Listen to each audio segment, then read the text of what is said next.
시편 68편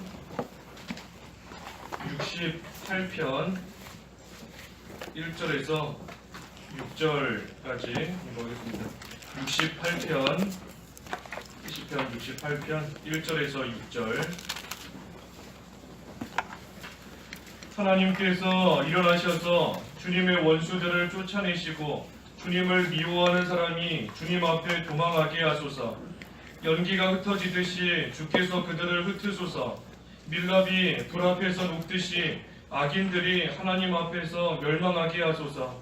그러나 의인들은 기뻐하고 하나님 앞에서 즐거워하게 하소서. 그들이 기쁨으로 즐거워하게 하소서. 하나님께 노래하고 그 이름을 찬송하여라. 광야에서 타고 오시는 분을 높여라. 그 이름은 여호와시니 그 앞에서 즐거워하여라. 자기의 거룩한 처소에 계신 하나님은 고아의 아버지시며 과부의 재판장이시다.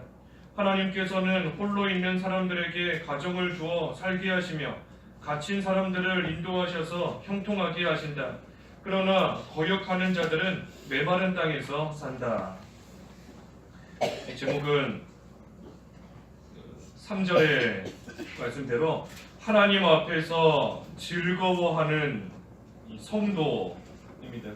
하나님 앞에서 즐거워하는 성도 또는 의인, 하나님 앞에서 의인은 즐거워한다 그랬는데 하나님 앞에서 즐거워하는 성도 또는 즐거워하는 의인입니다.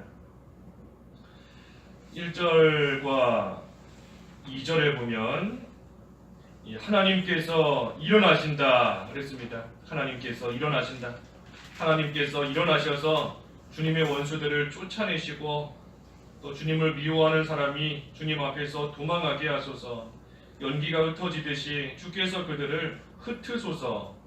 밀랍이 불 앞에서 녹듯이 악인들이 하나님 앞에서 멸망하게 하소서. 하나님께서 일어나신다는 겁니다. 하나님께서 일어나시는 때가 있는데 특별히 성도를 위해서 일어나실 때가 있고 또 반면에 악인들 때문에 일어나시는 때가 있는 겁니다. 성도를 위해서 일어나시는 때는 언제인가? 이 성도가 어려움을 당할 때 일어나시는 겁니다. 성도가 하나님을 섬기고 믿는 생활 해나가다가 특별히 어려움을 당하는 그때에 하나님께서 일어나신다 그랬습니다. 그 59편 4절에 하나님께서 일어나셔서 무엇을 하시는가? 우리가 59편에서 쭉 보았는데 59편 4절에 보면 아무 잘못이 없는데도 그들이 달려와 싸우려 하오니 일어나 내게 가까이 오셔서 나를 살피소서. 그래서 하나님께서 일어나셔서 또 가까이 오시고 그래서 살피신다 그랬습니다. 성도에게 아무 잘못이 없는데도 이 핍박하고 또 대적하는 그러한 자들이 달려와서 넘어뜨리고 싸우려고 하지만 하나님께서 일어나셔서 성도를 위하여 일어나셔서 또 가까이 오시고 성도들을 살피신다 그랬습니다. 하나님께서 가까이 오시는 겁니다. 멀리서 지켜만 보시는 것이 아니고 하나님께서 일어나셔서 또 친히 가까이 오시고 그래서 가까이 오셔서 하나하나 굽어 살펴주시는 겁니다. 누가 괴롭히는지 또 성도에게 어려움은 없는지 믿는 생활 하다가 또 환난을 당하고 있지는 않은지 또 그러면서도 하나님을 잘 섬기고 있는지 하나님께서 다 살펴보시는 겁니다. 그래서 살피시고 도울 것을 도와주시고 붙들어 주셔야 될 것을 붙들어 주시고 또 물리쳐야 될 것은 물리쳐 주시는 그 하나님께서 성도를 위하여 일어나신다.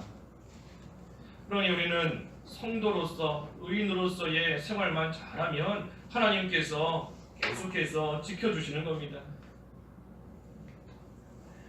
그리고 조금 전에 지진 났다고 하는 것 같아요. 제가 이렇게 뒤에 앉아 있는데 조금 어지럽더라고요 순간. 그래가지고 몸이 안 좋은가 그랬는데 조금 있다 보니까 지진 났다고 문자가 바로 오더라고요. 그래서 이제는 우리가 살아가는 이 세상도 안전하지 않은 겁니다. 자다가 무슨 일이 생길지 모르는 겁니다. 잠자는 사이에 밤에 잔다고 누웠는데 깨보니까 천국가 있고 그럴지도 모르는 겁니다. 하지만 우리는 성도로서의 삶을 잘 살기만 하면 어려움 당할 때에도 하나님께서 일어나셔서 우리에게 가까이 오시고 우리를 살펴주시는 그러한 은혜가 우리에게는 계속 있는 겁니다. 그러니 여러 가지 일들을 만날지라도 우리는 두려워할 것 없이 그저 하나님 앞에서 성도로서의 생활만 잘 나가면 되는 겁니다.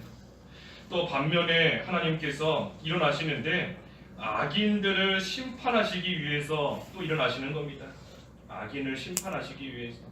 우리가 이것도 앞에 시편 말씀을 통해서 여러 번 보았습니다. 3편에도 나오고 7편에도 나오고 9편에도 나오고 여러 군데 나오는데 하나님께서 악인은 심판하시려고 일어나신다. 그래서 하나님께서 악인을 잠시 내버려 두실 때가 있지만 머지않아 하나님께서 일어나십니다.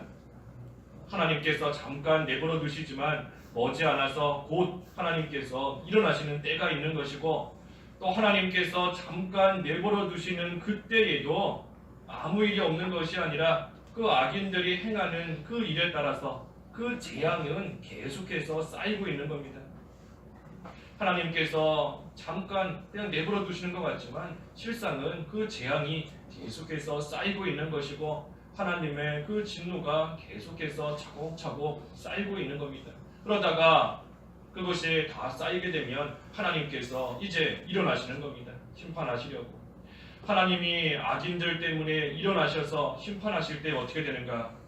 우리 여기 1절에 보니까 원수들을 쫓아내신다 그랬습니다. 쫓아내신다.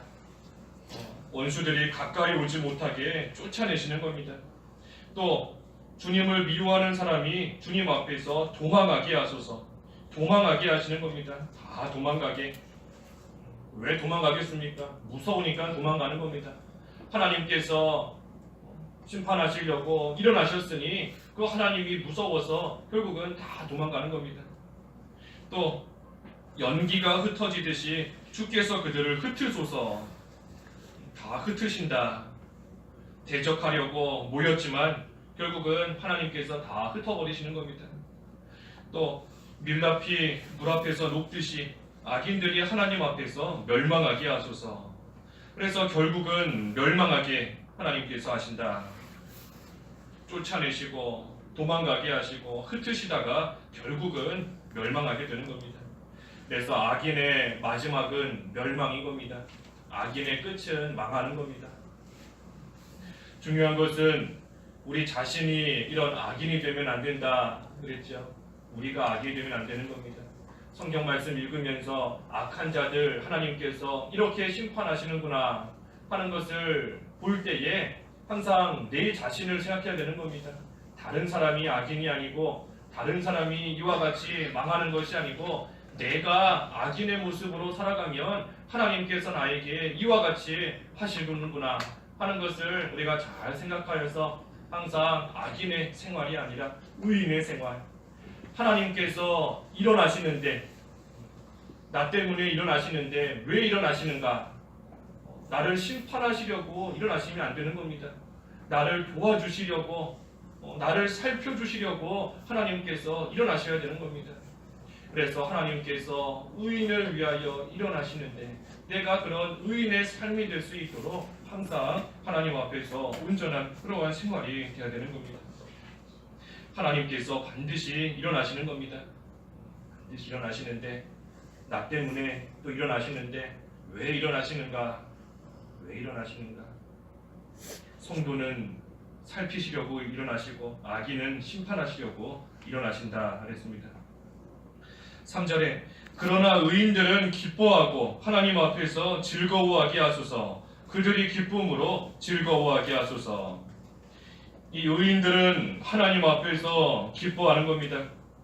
하나님께서 행하신 그러한 일들로서도 기뻐하지만 무엇보다도 그 일들을 행하시는 하나님으로 인하여 기뻐한다 그랬습니다. 우리 앞에 66편 6절에서 그분으로 말미암아 기뻐한다. 하나님께서 행하시는 일, 하나님께서 나를 위해서 일어나셔서 건져주시는 그 일 자체도 기쁘고 즐거운 일이지만 그보다도 그 그 일을 행하시는, 나를 위하여 일어나시는 그 하나님으로 말미암아 기뻐하고 즐거워하는 겁니다. 그래서 의인은, 또 성도는 하나님 앞에서 즐거워하는 겁니다. 하나님 앞에서. 아까 악인은 2절 마지막에 악인들이 하나님 앞에서 멸망하게 하소서. 악인은 하나님 앞에서 멸망하는 겁니다. 하지만 의인은 하나님 앞에서 즐거워하는 겁니다. 그렇기 때문에 두려워하는 것은 악인들의 몫이다 그랬습니다. 두려워하는 것은 악인의 몫인 겁니다. 우리는 하나님 앞에서 즐거워하니까 기뻐하는 것은 우리의 몫이고, 두려워하는 것, 악인은 하나님 앞에서 멸망하니 두려워하고 겁먹고 도망가는 것은 성도의 몫이 아니라 악인의 몫인 겁니다. 악인이 할 일인 겁니다. 그러니 우리는 두려워할 것 없이 하나님 앞에서 우리를 위하여 일어나시는 그 하나님 앞에서 즐거워하는 생활, 기뻐하는 생활, 우리는 계속해서 해나갈 수 있는 겁니다. 4절에 하나님께 노래하고 그 이름을 찬송하여라. 광야에서 타고 오시는 분을 높여라. 그 이름은 여호와시니 그 앞에서 즐거워하여라. 그렇기 때문에 하나님 앞에서 즐거워하면서 하나님께 노래하고 그 하나님의 이름을 찬송하는 겁니다. 특별히 광야에서 타고 오신다. 광야에서 구름기둥으로 또 불기둥으로 이스라엘 백성을 인도하신 겁니다. 그래서 하나님께서 그 인도하시는 그 구름을 타고 오신다. 구름을 타고 오시는 분으로서 여기에 묘사한 겁니다. 그래서 구름을 타고 오시는 그 하나님, 광야에서 갈 바를 알지 못하지만 하나님의 백성을 인도하시는 그 하나님을 찬송하면서 그 하나님을 높여라 하는 겁니다. 우리가 찬송하는 거 하나님을 높이는 겁니다. 하나님을 높이는 겁니다. 내가 즐겁기 위해서 찬송하는 것도 아니고, 다른 사람들 기쁘게 해주려고 찬송하는 것도 아니고, 오직 하나님을 높이기 위해서 우리가 찬송하는 겁니다. 그러니 그 찬양하는 것은 온전히 하나님을 높이는 그러한 찬양, 곡이 되어야 되는 겁니다. 그래서 우리가 저도 그렇지만 음악을 잘 모르지만 그래도 최소한 가사만이라도 우리가 분별은 좀 할 줄 알아야 될 것 같습니다. 그래서 가사만이라도 이렇게 보면서 이 곡이 하나님을 높이는 그러한 곡인지, 하나님의 영광을 찬양하는 그러한 곡인지, 아니면 그렇지 않은지 우리가 잘 또 생각하면서, 어찌됐든 찬양은 하나님을 높이는 겁니다. 하나님을 높이고 하나님의 이름을 찬송하는 그러한 곡. 그래서 하나님 앞에서 즐거워하면서 그 하나님을 찬양하는 겁니다. 5절에 자신의 거룩한 처소에 계신 하나님은 고아의 아버지시며 과부의 재판장이시다. 이 고아는 의지할 곳이 없는 사람이 고아인 겁니다. 아무 보호해주는 사람도 없고 기댈 곳이 없는 그러한 사람이 고아인 것이고, 또 과부는 이 억울한 일 당하는 자가 과부인 겁니다. 억울한 일을 당하고 사는 그러한 자가 과부인 것인데, 세상에 도와줄 사람도 없고 억울한 일 당하는 그러한 자에게 하나님께서 아버지가 되시고 또 재판장이 되어주신다. 그런데 그 하나님이 어디 계시는가? 자신의 거룩한 처소에 계신다 그랬습니다. 자신의 거룩한 처소에 계신 하나님은 고아의 아버지시며 과부의 재판장이시다. 그러니 우리가 항상 하나님을 찾고 그 하나님과 동행하는 삶이 되어야 하지만, 특별히 억울한 일을 당했을 때, 또 특별히 의지할 만한 그러한 곳이 아무것도 없고 혼자 있는 것 같이 느껴지는 그러한 때에 하나님의 거룩한 처소, 다시 말해 성소에 와서 하나님을 찾는 그러한 생활 더 힘써 해야 되는 겁니다.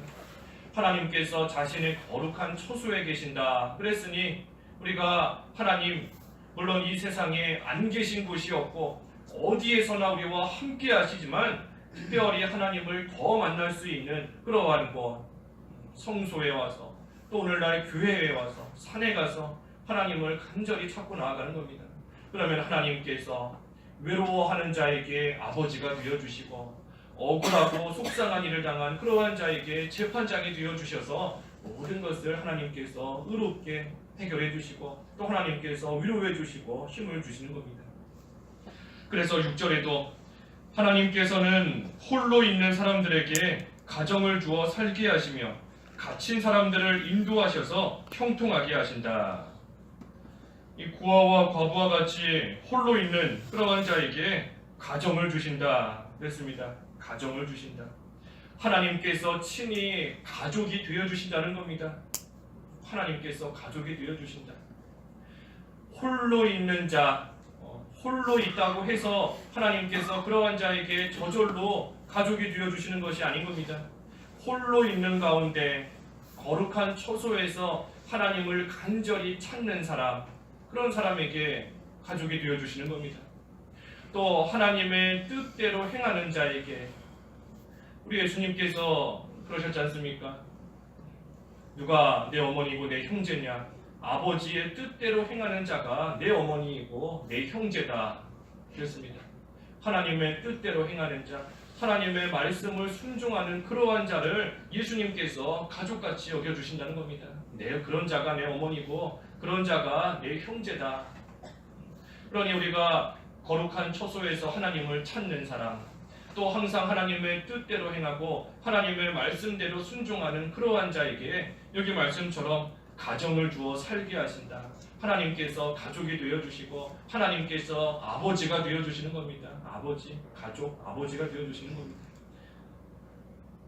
그래서 그러한 자를 하나님께서 돌봐주시고 또 갇혀있는 자를 형통케 하신다. 여러 가지 어려움 속에, 여러 가지 환난 속에 갇혀있는 그러한 자 하나님께서 인도해 주셔서 형통케 해주시는 겁니다. 하지만 그러나 거역하는 자들은 메마른 땅에서 산다. 거역하는 자, 하나님의 뜻대로 잘 행하고 하나님 앞에 나와 기도하면서 하나님을 찾으면 하나님께서 가족이 되어주시고 아버지가 되어주셔서 형통케 해주시지만, 하지만 하나님을 거역하는 자는 메마른 땅에서 산다. 하나님의 권고가 떠나는 겁니다. 메마른 땅에 사는 것 같이 하나님의 권고가 떠나고 하나님께서 도와주시지 않고 하나님께서 내버려 두시기 때문에 메마른 땅, 마실 물도 없고 먹을 음식도 없는 그러한 땅인 겁니다. 그러니 늘 걱정이 있고 늘 근심이 따라올 수밖에 없는 겁니다. 오늘은 뭘 먹어야 되나, 뭘 마셔야 되나, 메마른 땅에 살고 있으니 항상 걱정과 근심과 두려움 속에서 살게 되는 겁니다. 그래서 거역하는 자는 하나님의 권고가 떠나지만, 하지만 하나님 앞에서 늘 하나님 찾기를 힘쓰고 거룩한 처소에서 하나님께 기도하고 하나님의 뜻대로 살아가는 그러한 자에게는 어려움을 당할지라도 하나님께서 친히 아버지가 되어주시고 또 재판장이 되어주신다 하는 겁니다. 그러니 우리는 어렵고 힘든 일을 만날 때마다 더 힘써 하나님을 찾아야 되는 겁니다.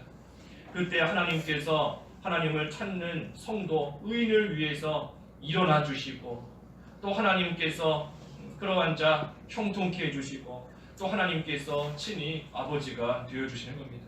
그래서 우리는 그 하나님 앞에서 그 하나님으로 인하여 즐거워하고 그 하나님으로 인하여 또 감사하고 기뻐하는 가운데 하나님을 찬송하고 하나님을 높이는 그러한 생활이 되어야 하는 것입니다. 기도하겠습니다.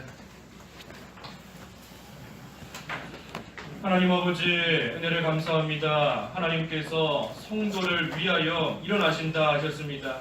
그래서 가까이 오시고 살펴주시고 은혜를 베풀어 주시지만, 하지만 악인을 위해서 일어나실 때에는 그 악인들을 심판하셔서 결국은 다 멸망하게 하신다 하셨사오니, 하나님 저희들 의인의 삶이 되고 하나님 앞에서 온전하고 합당한 삶이 되어서 하나님께서 우리를 위하여 일어나 주시는 그러한 은혜 가운데 거할 수 있도록 저희를 붙들어 주시옵소서. 거룩한 처소에서 하나님을 간절히 찾고 하나님께 기도하고 또 하나님의 뜻대로 행하는 그러한 자 하나님께서 친히 아버지가 되어주시고 재판장이 되어주신다 하셨사오니, 그 하나님으로 인하여 늘 즐거워하며 하나님 앞에서 기뻐 찬송하고 하나님을 높이는 그러한 믿음 생활 잘 해나갈 수 있도록 저희를 붙들어 주시옵소서. 오늘 거룩한 하나님의 날 허락하여 주셨사오니 하나님 홀로 영광 받아주시고 하나님께 온전한 예배할 수 있는 오늘 한 날 될 수 있도록 하나님 인도하여 주시옵소서. 그래서 하나님께서 예비해 놓으신 그러한 영적인 안식과 또 은혜와 복을 다 다 받아 누릴 수 있는 오늘 거룩한 주일이 될 수 있도록 하나님께서 돌보아 주시고 저희에게 은혜를 베풀어 주시옵소서. 예수님의 이름으로 기도하옵나이다. 아멘.